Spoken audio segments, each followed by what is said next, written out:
حين ولدت أعطيتني قلبا صغيرا خاليا ملأته حبا لك حبا نقيا صافيا.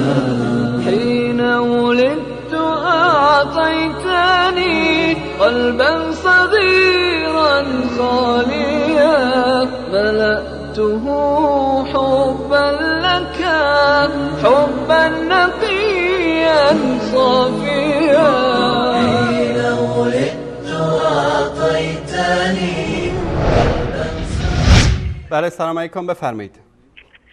با عرض سلام و خسته نباشید به برادران شبکه جهانی و سال اقدس، به خصوص برادر گرامیم جناب آقای محمد انصاری و پدر بزرگوارم جناب مولانا دقیقم. گوشی با عاطفه. الو. بله سلام علیکم، بفرمایید. سلام.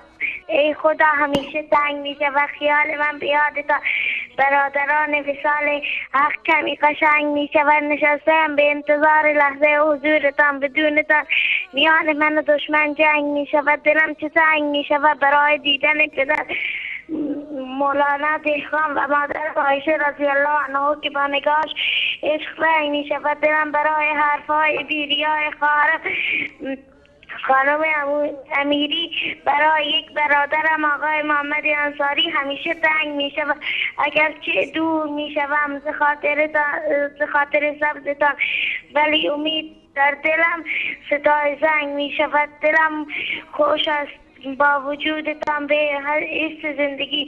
به شیشه خیال من زمان سنگ میشود و من دوباره تکانه ام و پای خسته ام در این مسیر لنگ می شود.